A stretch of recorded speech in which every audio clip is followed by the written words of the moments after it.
Hello everybody and welcome to Lois and Morgana Davidson Art. It's Morgana here and today I'll be painting this peaceful wetland scene using watercolour and revisiting some of my old wetlands paintings to see how my work has progressed over the last year. But first, a quick reminder that Lois Davidson's wonderful new book, Landscapes in Watercolour, Techniques and Tutorials for the Complete Beginner, is available to order now from all good bookstores. Now back to the video.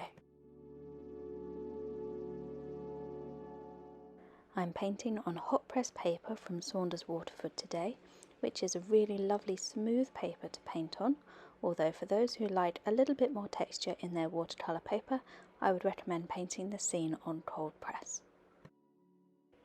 I'm beginning by wetting the top 2/3 of the paper before using my large mop brush to add a wash of pale blue for the sky, mixed from a combination of ultramarine and cobalt blue.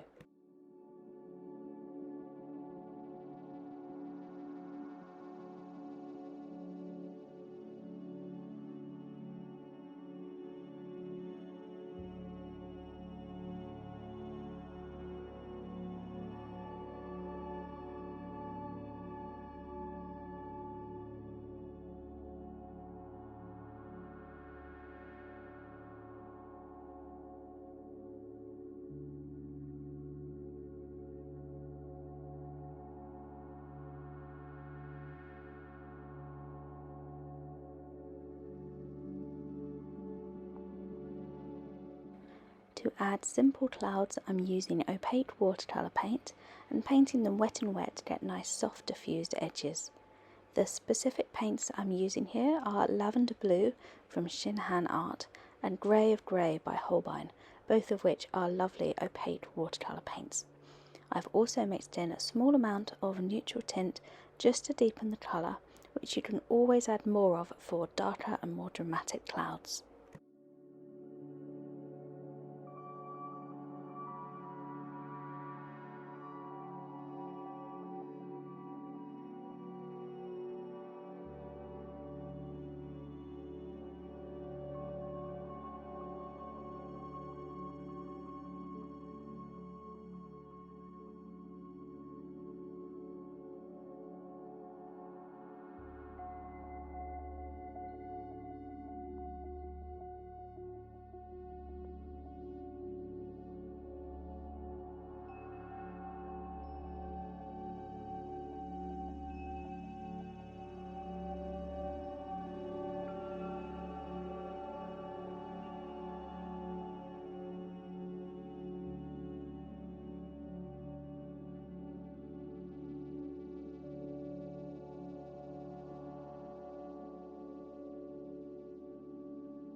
If you want some pale highlights in the top areas of your clouds, you can always lift away some colour by carefully using a small piece of absorbent kitchen paper or tissue.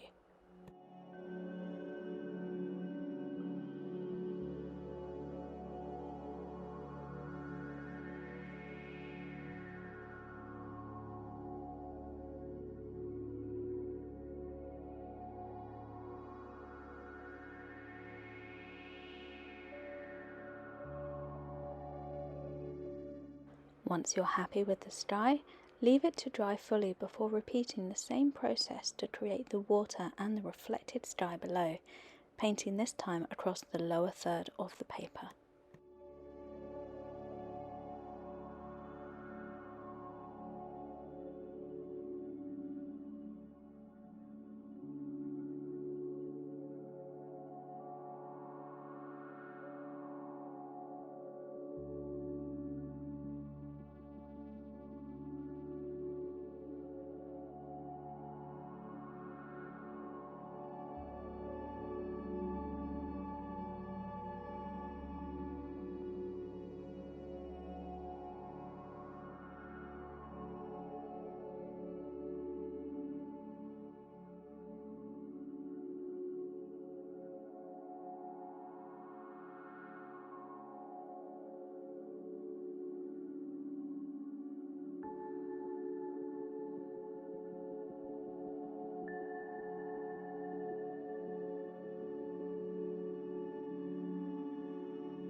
Once you've painted the water and the reflected sky, set the painting aside to dry again before grabbing your favourite green colours to add some land. I'm using a mixture of sap green, cerulean green and a little raw sienna today to create some nice rich summery tones. But you could always change up the seasonality of this kind of painting by opting for more rusty, brown and burnt sienna type shades for an autumn scene, or perhaps some pale greys and lovely neutral tones to turn this into a winter scene. The choice is entirely yours. For me, I love the richness of these bright summer greens against the simplicity of the open sky.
Once you're happy with the shape of the land that you've constructed either side of this water, use a small brush to add, well, any detail you like really.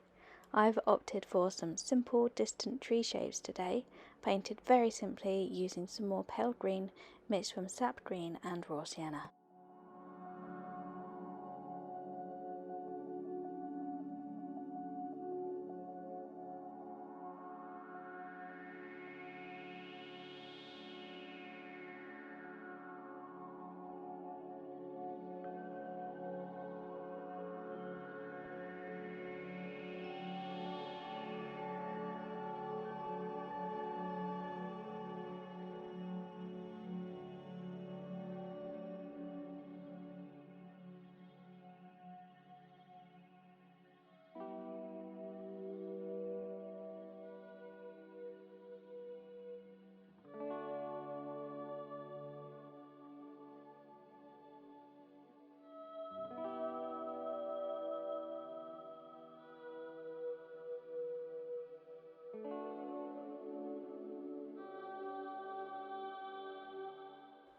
I'm also using the detail brush and some cerulean green to add a small amount of subtle texture in the foreground, just to give the foliage here a little bit more height.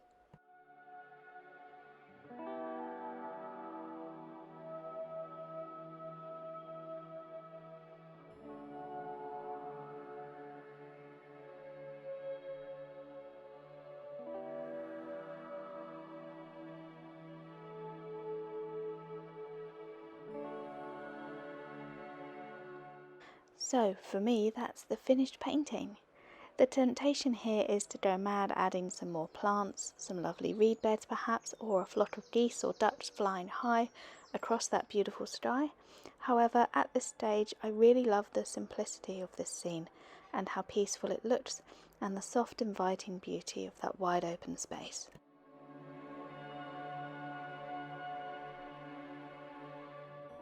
Now, I did say earlier that this was something of a comparison video, so here we go. Those who know me will know that I love to paint wetland scenes. These are a couple of older versions, if you like, of this same scene, and hopefully you'll agree with me that you can see a little bit of painting progress between these scenes that were done last year and the one that I've just painted for you today.